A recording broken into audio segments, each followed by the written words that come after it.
Japan's new Prime Minister, Fumio Kishida, has sold his plan to redistribute wealth in the country as the new capitalism. But some critics on social media suggest the plan sounds more like socialism to them, even dubbing it Japan's common prosperity, referring to a key policy from the Chinese Communist Party. Does he even understand how capitalism works? Tweeted Hiroshi Mikitani, the chief executive of Rakuten, Japan's huge online retailer in answer to retail giant Amazon. Mr. Mikitani was particularly angry about the Prime Minister's proposal to raise capital gains tax, the government's levy on profits made from investments, calling it double taxation. The Rakuten boss wasn't alone in expressing his dislike for the controversial new proposal. Many feared it could swiftly kill off a recent wave of fresh interest in the stock market from small, retail investors. In Japan, the election of a new prime minister traditionally kickstarts a stock market rally, but instead Mr. Kishida's arrival in October saw the Nikkei 225 promptly sink.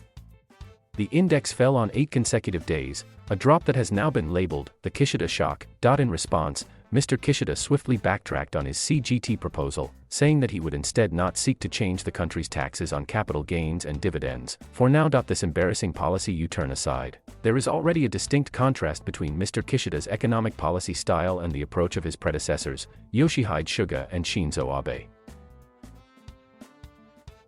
The pair both pushed Abenomics, the now famous economic policy known for its so-called three arrows: aggressive monetary easing, fiscal consolidation and growth strategy.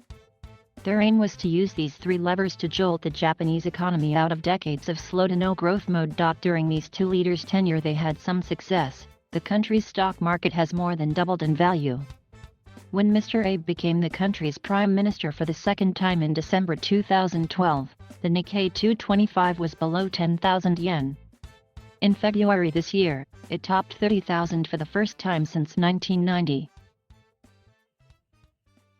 The Nikkei has taken 3 decades to recover from the crash of the late 1980s, which resulted in decades of economic decline for the country. However, there are some harsh critics of the Abe strategy, including Mr. Kishida, who argue Abenomics only made the rich in Japan richer.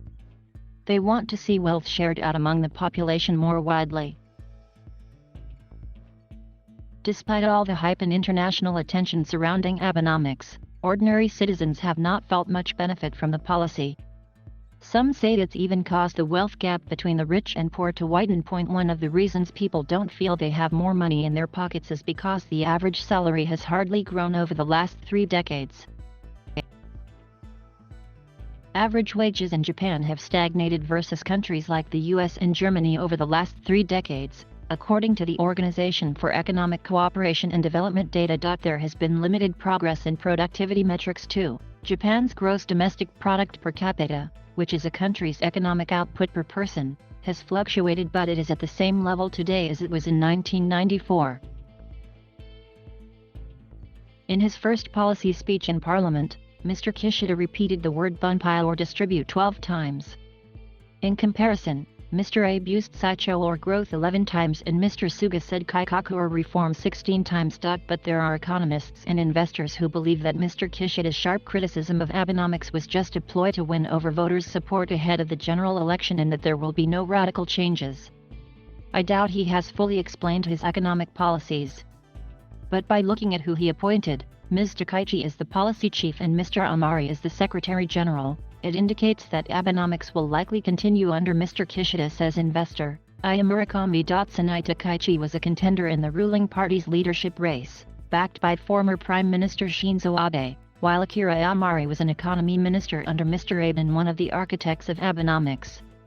Mr. Amari was a controversial appointment as he was embroiled in a corruption scandal in 2016 and after losing his constituency seat in this weekend's election has reportedly offered to resign from his post.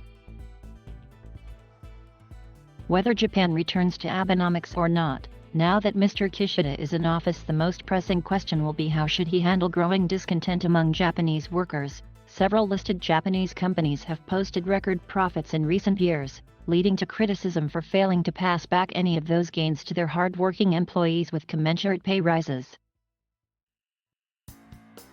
Japan's growth hasn't been strong enough to distribute wealth, according to investor Ms. Murakami. They made profits abroad, not at home, So it is very difficult for companies to distribute when the profits weren't generated domestically, she adds. She supports the party's policy chief Ms. Takaichi's recent proposal to tax companies which are hoarding cash. At the moment, there are 2,500 companies that are listed in the Tokyo Stock Exchange, but over 10% of them have cash and deposits that are bigger than their market capitalization, or they have cross-shareholdings, says Ms. Murakami. They should be encouraged to invest that money to boost growth at home through taxation policies. When Kishida was elected as leader, he vowed to listen to the voices of the people but backtracked on his plan to raise capital gains tax less in just a couple of weeks. So, it remains to be seen whose voices now, those of the investors or the workers, he will choose to listen to most closely, to set the tone for his policymaking.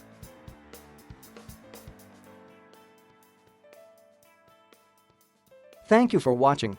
Please subscribe